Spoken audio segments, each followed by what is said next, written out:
At the tender age of 12, most kids are preoccupied with school, cartoons, and first crushes. In the sleepy town of Willow Creek, nestled between expansive forests and tranquil hills, I was no different. Except for one aspect, my fascination with Mr. Edwards, our seemingly harmless next-door neighbor. It was a balmy summer in 1999 when my curiosity started to turn into unease. Mr. Edwards, a widower and a retired police officer, was a familiar figure in Willow Creek. His once strong frame was now stooped with age, his eyes often far away as if lost in the world of yesteryears. Yet, there was a certain charisma to him that belied his mundane appearance. One evening, while playing in our backyard, I noticed Mr. Edwards digging in his garden. It wasn't unusual for him to indulge in late-evening gardening, but something was different that day. His usual calm demeanor was replaced by an anxious look, his forehead beaded with sweat. He was digging a pit, much larger and deeper than needed for any plant. As the sun dipped below the horizon, a chilling breeze swept over Willow Creek, carrying with it an eerie sense of foreboding. I watched, my curiosity piqued as Mr. Edwards continued to dig. When he was finally done, he looked around, his eyes finding mine in the dwindling twilight.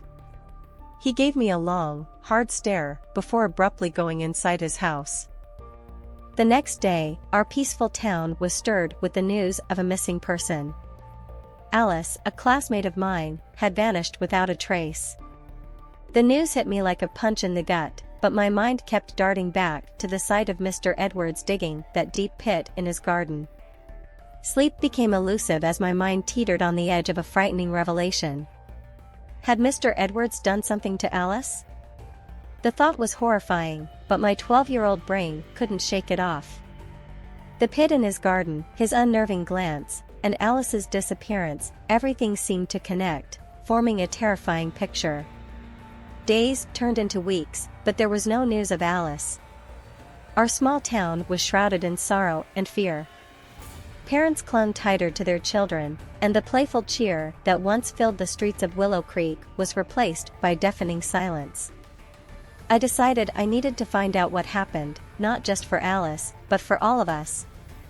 My quest for the truth was about to lead me down a path from which there was no return. Little did I know, I was about to face the most horrifying ordeal of my life. It was a Saturday, 3 weeks after Alice's disappearance. My parents were visiting relatives in the next town, leaving me home alone for the afternoon. Gathering all my courage, I decided to sneak into Mr. Edwards' garden. I armed myself with my dad's old flashlight and my baseball bat, a poor defense against an ex-police officer, but it was all I had. The summer heat had mellowed down into a warm, balmy afternoon. A sense of stillness hung in the air, as if the entire universe was holding its breath. I made my way around the block, so as not to arouse suspicion, and entered Mr. Edwards' backyard through a small opening in the hedge. His garden was unusually quiet, the usual chatter of birds and rustling leaves silenced. I could see the pit from where I stood, a gaping void in the well-tended garden. My heart pounded in my chest as I approached it, my mind spinning with 1,000 dreadful possibilities. Cautiously, I shone my flashlight into the pit. It was empty. A wave of relief washed over me. But just as I was about to turn away, something caught my eye. A piece of fabric sticking out from the loose soil near the pit. It was a small, pink piece of cloth with a familiar pattern, white daisies. Alice's favorite. She had a dress with the exact same pattern. My blood ran cold as I held the piece of fabric in my trembling hands. Just then, I heard the back door of the house creak open. My heart hammered in my chest as I quickly ducked behind a large rose bush, the thorns digging into my skin. Through the thicket of roses, I watched as Mr. Edwards, a shovel in hand, walked towards the pit. His face, usually friendly and warm, was an unreadable mask. I felt a chill run down my spine as I watched him fill the pit with soil, his actions deliberate. Once he was done, he took a long look around before going back inside the house. As soon as the coast was clear, I bolted from my hiding spot and ran all the way back home. With the piece of Alice's dress in my hand and the haunting image of Mr. Edwards filling up the pit etched in my mind, the horrifying truth was undeniable. Something terrible had happened, and I knew I was in way over my head. I needed to alert the authorities, but would they believe a 12-year-old? I was on the precipice of a horrific discovery, teetering between the innocence of childhood and a nightmare too ghastly to comprehend.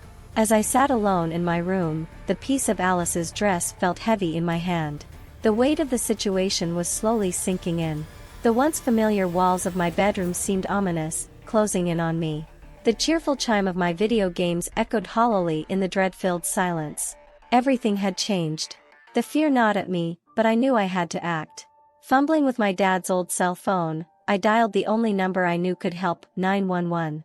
My voice trembled as I explained what I'd discovered, my words tumbling over each other in my haste.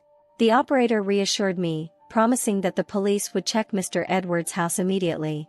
An eternity seemed to pass before I saw the flashing lights of the police cars pull up outside Mr. Edwards' house. I watched from behind the safety of my curtain as they knocked on his door, only to receive no response. They forced their way inside, and I held my breath, waiting.